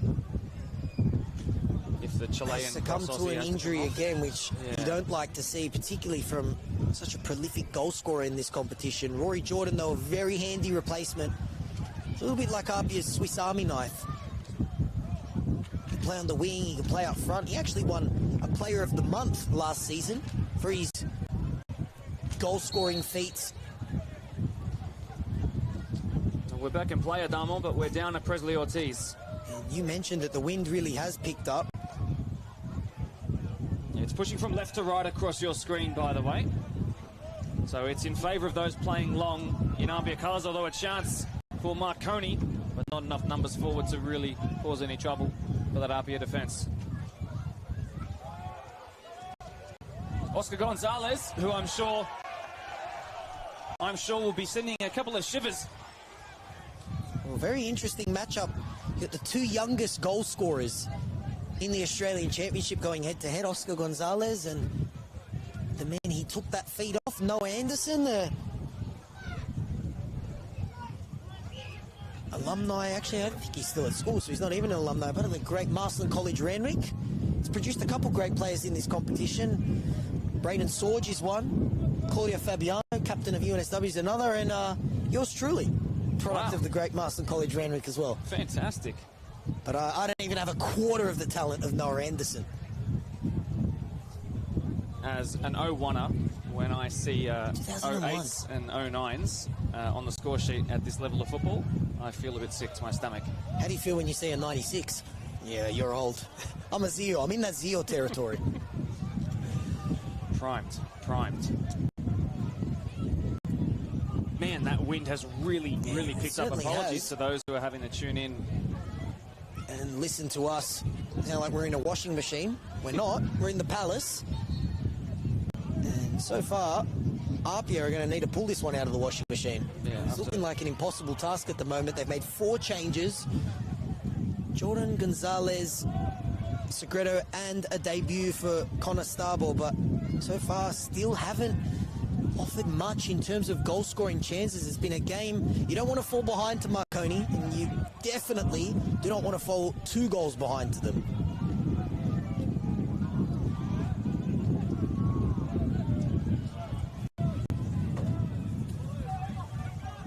Kambayashi now looks like he's dropped in to a position he's played a lot at right back.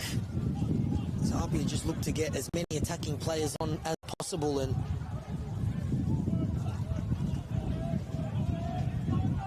try and rescue something.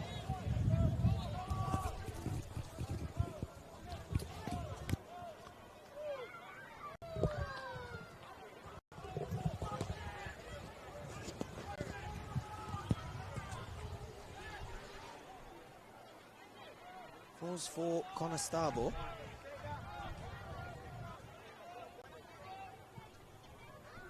It's been all Marconi at the moment, and very few goal-scoring chances for APIA, which is surprising because they boast up so much attacking talent, but it's been a professional performance by Marconi so far.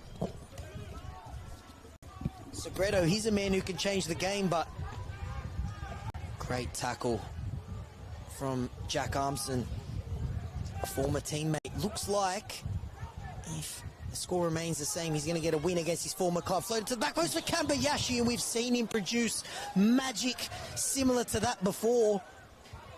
Nearly killed a spectator. For your average man, that's not even a half chance, but for Seiya Kambayashi, he will be kicking himself because he is capable of the sensational, but not that time. Such a tough opportunity. Something we saw him do so regularly last season. Great technique nonetheless, but just a little off the centre of the ball. It was precise if the goal was 3 yards to the right. 15 minutes to go. This second half has flown by. It certainly has. And if you're a fan of New South Wales NPL, which I'm sure you are, tomorrow you are in for an absolute treat. One game that I'll be heading down to, I'll be checking out the new boys, the NSW, as they make their competition debut against Sydney United. They'll be hoping their debut in this top tier of New South Wales football fared better than SD Raiders last night. They went down 3-2 to Sydney FC. Also very keen to see what Sydney Olympic and Blacktown look like tomorrow as well. Two very new look teams, and at the moment it's a new look Marconi against a team, it's fair to say, Marco, a lot of people have called them the favourites of this competition. I think you'd have to say deservedly so. But at this moment, Marconi showing why you can never write them off, and that is just professionally done by Damien Sekenis, who wins the foul, milks more seconds off the clock. Sekenis, big fan of his game, and I think even some of the mantle of the player of the match, or at least those in contention for it, could even go his way. No, not a goal scorer as an attacker tonight, but the work he's done in getting stuck in is really, really awesome to see. As someone who appreciates hard-working, modern-day strikers, the 24-year-old Sekenis has been really, really good tonight. Competing with the win now, this is a bit hairy here. That might sit up there for Marconi. This is to seal it. Oh no, it was a mix-up. Two players going for the same ball and a lifeline there for APIA. It was Adam Bulgaria and Damien Sekenis. The wind was wreaking havoc. It sat up in between both of them, and they went for the same ball, let off for Oli Kalat, and maybe perhaps a lifeline for APIA, but they need something to get back into this game. Will it come from Oscar Gonzalez? He's full of energy, the youngster.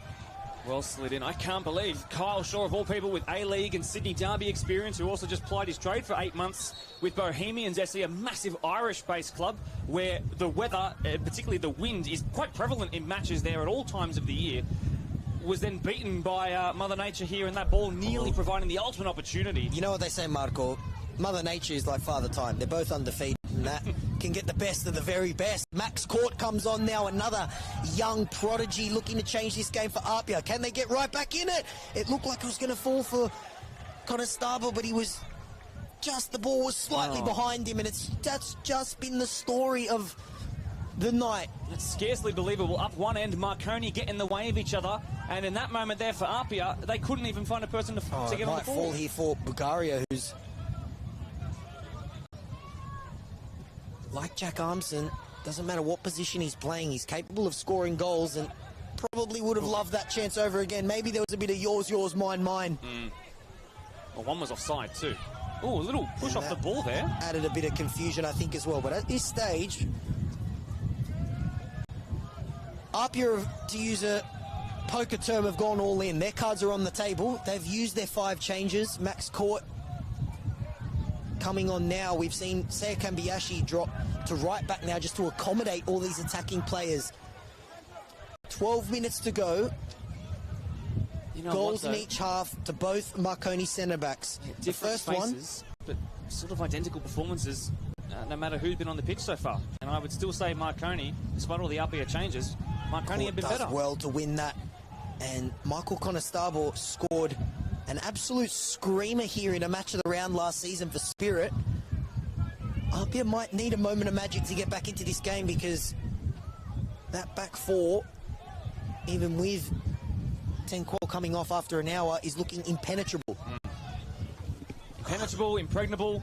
It's the Scanis back line, which has been so strong for such a long time and is looking about as impregnable as we've ever probably seen it, up against such a team with such firepower in APIA. But you know what? Perhaps all the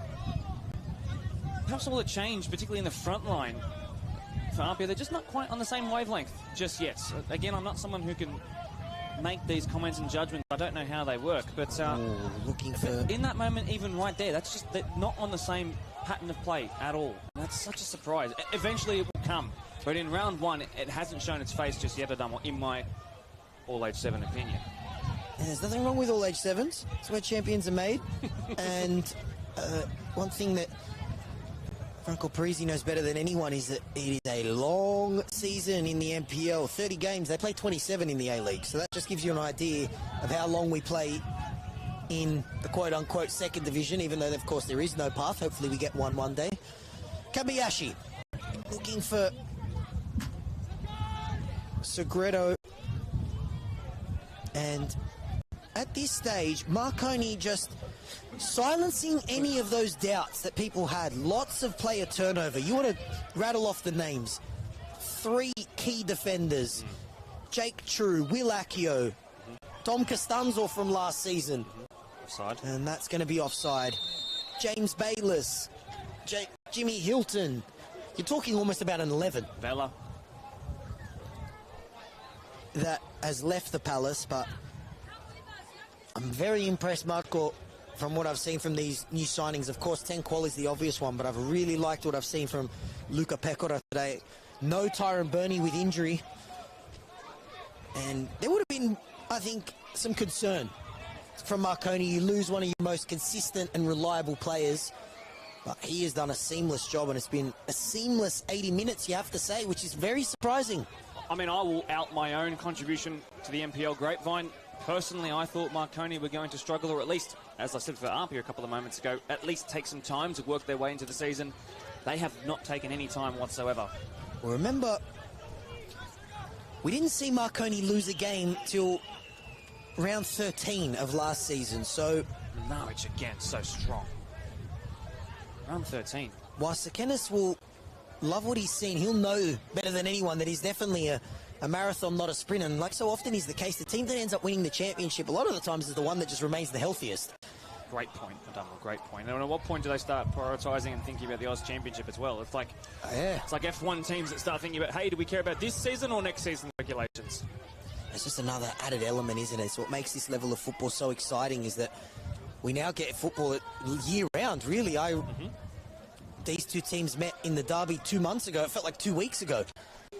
It's a privilege. It certainly is, and we are sport for choice. And as always, you're getting all 30 rounds plus finals live and free on the Football New South Wales YouTube. Will we get a grandstand finish here? Conestable, bit of space here for Segredo. If anyone can make it happen, it's Shorty Segredo, flash across goal, and probably the closest that APIA have come to finding a way back into this game. Back after round 4 in the Oz Championship, Jordan Segredo in that number 17 jersey has become such a welcome and regular goal scorer. And in that moment, he nearly turned provider as he looks probably for the bottom left-hand corner. But in the end, it was neither of those two. And it's just a case of, is that going to be the way it is for the rest of these 8 minutes plus added on time for APIA, who have, I'm not going to say at all they've looked toothless, but compared to when we've seen them at their best, I think they will reflect on this game and think, maybe we should have done better with some of these chances. Enthralling contest nonetheless. Definitely has been played with that derby fuego that you would expect, particularly right on half-time, but for the most part, that's a great ball! And it's over the bar. It's Max Court. Absolutely dynamite ball, but the youngster just couldn't keep it down. Those are very tough when they come over your shoulder, opposite foot as well. He made clean contacts, but unfortunately he was unable to keep it down. NPL 20s Player of the Year last year.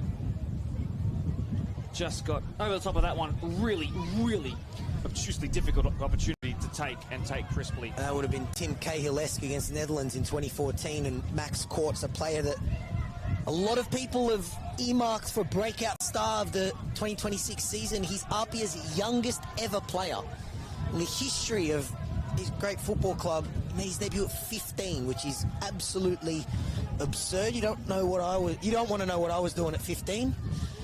Certainly wasn't making my debut for first grade, that's for sure. And here he is once again doing very well. Speaking of APIA youngsters, just a quick shout out, by the way, to the Players Player of the Year, not Player of the Year, Players Player of the Year, Johan de Souza. Also from APIA, of course, he's missing this entire season with an ACL tear. Hopefully, because he is so young, maybe he can get some minutes towards the very end of the Oz Championship. But lovely football. That is devastating news, you're right.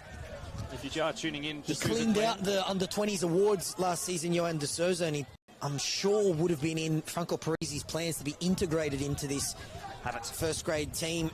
Strong tackle by Sekenes. We've seen him do that on a number of occasions, and it's 3-on-3 here. Marconi looking to ice it. Well won by Fong, who beautiful work. Has swapped flanks. He started on the right, now he's out on the left. It is really kitchen sink time. Casper's running like it's minute 1. Segredo's looked good. The leave there, just not on the same wavelength with Kambayashi. But anywhere will do. Sit in and hope at the moment. Well, not quite hope. Sit in and defend for your life for Marconi. A 2-goal cushion with 5 minutes left to go, plus added on time. I would predict the same as the first half, 2 minutes maybe. Yeah, can't imagine there'll be too much. Gorgeous cross. Yeah, there's always a bit of GST when it's in the second half. I think maybe 4 little touch there. Almost, I thought for a second was going to guide it to the path of Oscar Gonzalez, but changes have definitely changed it. But unfortunately, I feel like that 2-goal mountain is just going to be a little bit too tough to climb, unless Marco De Pauli, the stables faithful, they've been cheering since minute 1. Something happened down there that they're loving. Maybe, I'm assuming it had something to do with the chugging of a beer. Yeah, maybe someone dropped a snag. Who knows? Here we go, Kambayashi. You have a feeling, Marco, that if a comeback is on, they're going to salvage something out of this game. It needs to happen adesso. Now, looping corner to the back post. Windust up highest there, I believe. Yeah. What a return from injury it's been for him so far, coming in for the current game winner. So far, you couldn't have scripted a better opening 86 minutes. Peter Sekenes' team. Simmons now to take it from the other end. Unable to get that over the near post. Might fall back to the APIA captain. Brings it onto his right this time. Inviting ball, but Marconi getting not 1 but 2 heads on that one. As the seconds start to tick away, 3.5 to go. We've already seen some big results today in our match of the round. If you didn't get a chance to check the score, Spirit getting a win against their former gaffer.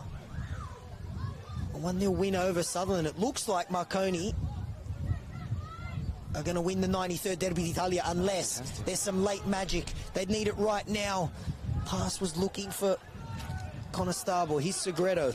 Every single Marconi player in their defensive third. It's all hands on deck right now. All the subs working there.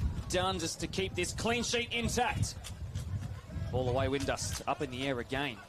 Under control. Right, Segredo. 11 players behind the ball. Momentarily, Sekenes has peeled out there just in case there's a counter to ice the game. Nice turn by Max Court. I like what I've seen from him in this cameo off the bench. That volley, tell you what, it would have been a sensational goal if he had scored it. Oh, that volley, Jordan Segredo's half chance, that's a foul. But a theme in this game, Marco, is Joel Wade not really tested, hasn't been forced into making a big save. We're going to see Marconi make a change now. Off goes Sekenes, who has arguably been the man who's clocked the most mileage today. There will be a change afoot, a final change with seconds left to go of regular time. I saw the number 2. And there's been another, I should say, Marconi player who's hit the deck. Is now being helped back onto his haunches, if you like. Sekenes Rightfully, though, considering the mileage, taking his time to get off, but he is being hurried off by the coaches and technical staff. Huge shift by him. No goals today, but he's put his body on the line. He's been a big factor in this win. Lots of pressing and Olivier Giroud-esque.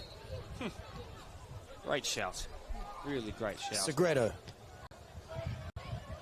It's Windust. Julian Monge coming on to replace him, of course, brother of APIA's Fabian. It looks like he's going to get the bragging rights to take home to the dinner table. The Les Scheinflag Rookie of the Year for 2025, the 22-year-old Julian Monge. Looking to assert himself as a starter. If he can help see out this game, he will do his task. Kambayashi, 1 minute of the 90 remaining. He'll get another chance here on a slightly better angle. Good ball. It's a decent ball as well. Header away once again. Everything aerially has been dealt with. Segredo's shot is high and wide, and a second tick away in the 90. Story of the night, Dunmore, unfortunately, for the away side. To carve out too many clear-cut goal-scoring chances, and Marconi definitely took theirs, one from a set piece and one from individual brilliance from Tanquol, and some lovely work from Jake Rose to duck out of the way as well. They could have had third, they could have killed the game, Marco, as well. Adama, before we lose the majority of the viewers at the full-time whistle, where to here for both of these two sides? Obviously not to get too far ahead or slate yourself. It's round 1 of 30. But 5 minutes of added time. I think both these managers are extremely experienced, and they'll know that it's a very long season. I think Peter Sakanis, Marconi's manager, will be very happy from what he's seen from the new signings in particular.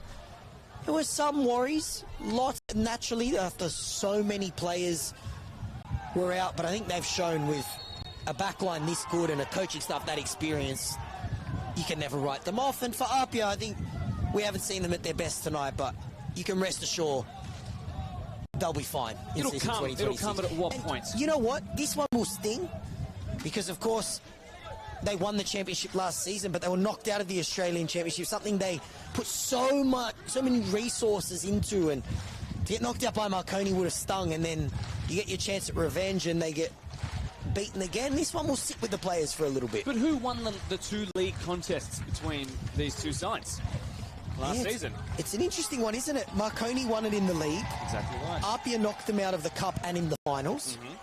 And then, of course, Marconi returned the favour in the championship. But tell you what, especially after this afternoon's result, a fascinating game, first home game of the season coming up for APIA against Spirit. I think another team that maybe people would have written off, but they just reminded everyone today, hey, we are the premiers. We're the team that finished first, and they still have a big part of that squad remaining.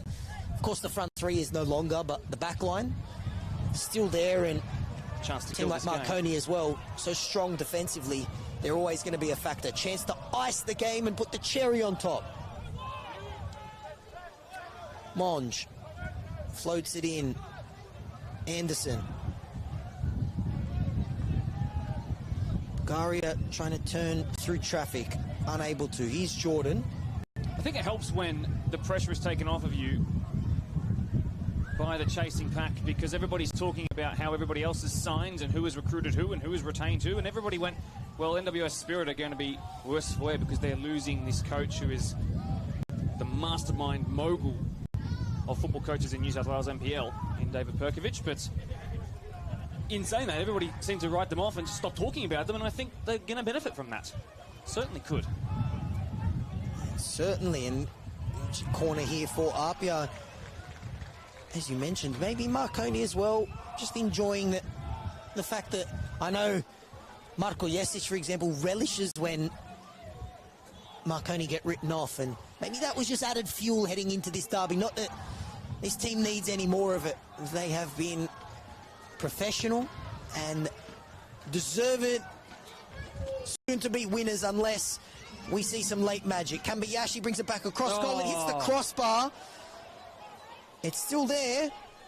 for a second cross or a shot, cleared away, and that could very well be that. Well done, Marconi. Well done, Marconi. It had to be then if there was any chance of rescuing just a solitary point out of this contest, this 93rd Derby Italia. You mentioned how important this 3 points is for both teams. Particularly important when you keep into account that Marconi won't be back here for another 2 months. Chance here, if they can bring it down, they can. It's a cross goal, and here we go. We do have a grandstand finish. How many seconds have you got, referee? Give us as much as you can. The football gods are twisting that script in the final hour of this contest. Adamo, it's split by 1. The deficit is halved. How much time have we got? Oscar Gonzalez, the youngster who sent the Derby d'Italia to extra time in the Australian Championship, gets the goal, and can't be too much longer, but we do have a grandstand finish. Well done, Oscar Gonzalez. You might not get all the cherries and all the plaudits you deserve, but you're in the right place at the right time. Striker's instincts at 17 years young. Coming up with another goal in the Derby d'Italia with the masses, the hundreds, the thousands watching. Just a P-plater, but he's fully fledged, if you like. Attacking instincts on fire there. And this game might only have seconds left, but it's going to be nail-biting seconds. APIA need the ball pronto.